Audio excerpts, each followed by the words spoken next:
Okay guys, the 5,000 mile oil change is due on my Fiesta, and I was asked by one of you guys previously that when I next do my oil change, let's have a look at the oil catch can to see how much oil in 5,000 miles it has gathered. I don't know.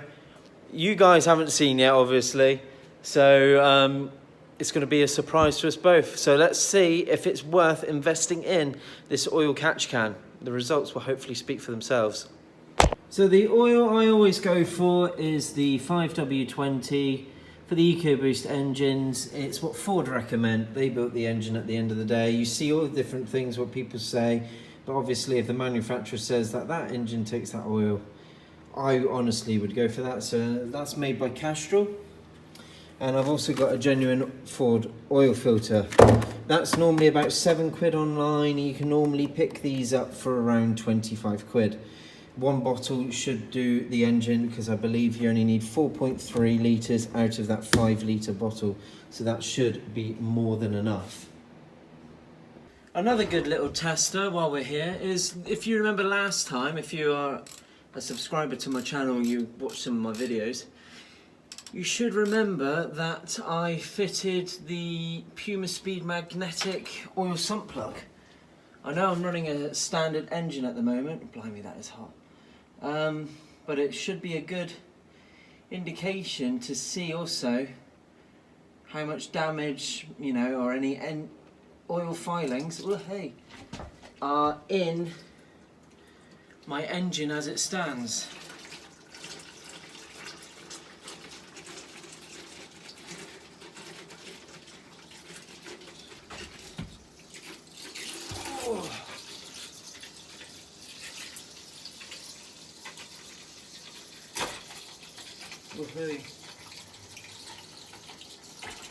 And yes, if you're wondering, I am still using the washing up bowl. So it is still more than enough to catch all the oil out of your car. Well, depending on car, this is a Fiesta. We know this is enough. We've done it before. Like always, make sure your engine is warm. It means starting it up if you're at home, or if it means driving to your workshop like I've done here.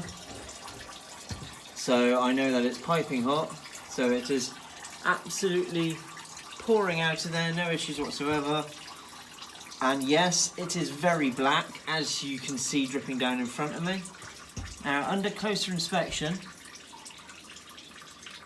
there is no magnetic filings or engine filings on that whatsoever. So I am very happy, obviously, because it means that the engine's doing its thing. So yeah, test one completed. Now I've got to get the oil filter off and we can crack on from there.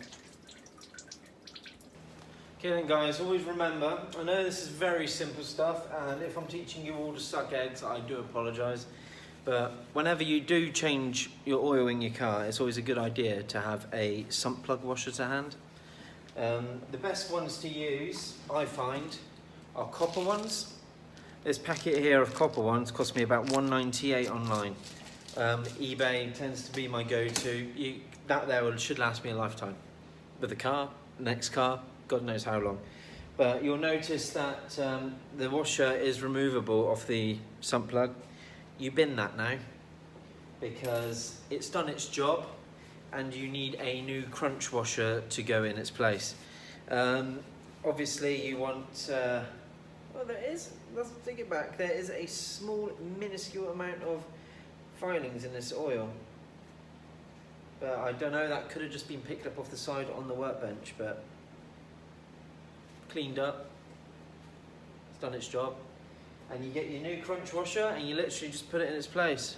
I always opt for copper, always try and get the best fitting you can, and that's now ready to go back in.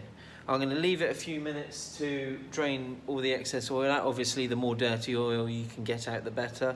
Just find something to do in the meantime. Obviously if you're in an exposed area and dust and dirt could potentially go in it, try and protect it a little bit. Last thing you want is shit going in your sump pan, and well, That could lead to all sorts of blockages and troubles, so it's not worth it.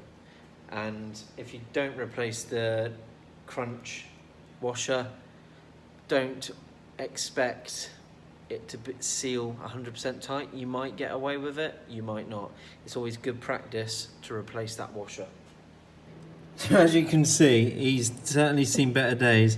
I had to put a screwdriver through it to turn it to get it off, but believe it or not, Ford do not replace your oil filter until 30,000 miles into your service plan. They just do oil changes. That's what it says in my service book anyway. I could be wrong, but my service book from Ford says that they change your oil filter at 30,000 miles because they believe it doesn't need doing. I disagree. Every time you do an oil change, you must change your oil filter. Unless, of course, you're just doing a quick change before you go on track and then you change your oil afterwards. Obvious reasons, you know, you want to go fresh before you go on and fresh when when you get on the road. But yeah, 30,000 miles. Don't, just do it yourself.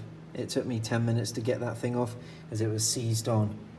So, yeah, it's well worth changing it every 5,000 when you do your oil.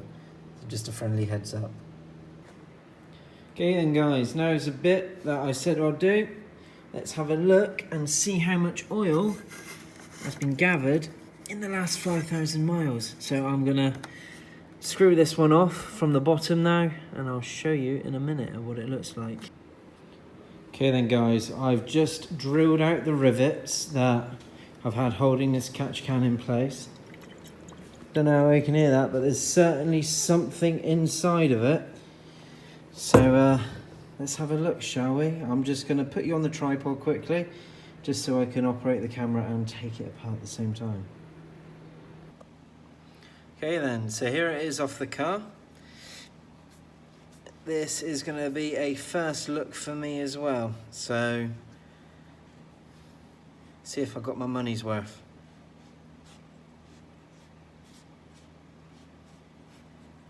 Don't want to drop the thing. So if it is full of oil, I don't really want it going everywhere.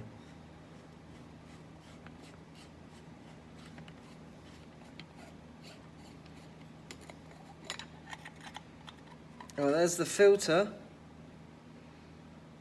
Well, that's covered in oil. And wow, that is full. That really is full of oil, or God knows what else that is. But it is cloudy. Yeah, and very runny.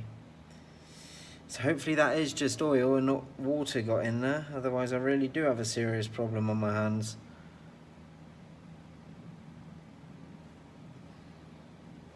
And I'm going to end the video there, guys. As you can see behind me, I've been doing a few bits and bobs on the side. Not on the side, but setting up for next projects. I've got a reel with a hose with 30 foot, should stretch across the workshop nicely. I've hosed it all around to the compressor, which is still on the floor down there. And I've gone out and I've actually invested now in a spray gun. So it should make future DIY projects that I've got on the go that little bit easier, and the finish should be that little bit better. So keep your eyes peeled, because I'm thinking potentially wide arch kit now, because yeah, you can buy it and then, well, I can do it all in here, luckily. And then I've got all the time to fit it to the car. So keep tuned for that. If it goes ahead, I would like it to go ahead, but with this coronavirus outbreak and all that at the moment, I've got to look after the pennies, because I'm in the catering industry, as you guys already know me. The hotel could potentially get closed down due to it being a public place. Fingers crossed that doesn't happen, because it's just not good for business, and it's just not good, full stop. Hopefully this cure that they found in India really does come into effect. But anyway, less of that. Let's look forward to more car projects on the go. I'm going to put the new oil filter on that one, fill him up with oil, put the oil catch can back on, and I'll see you all in the next episode.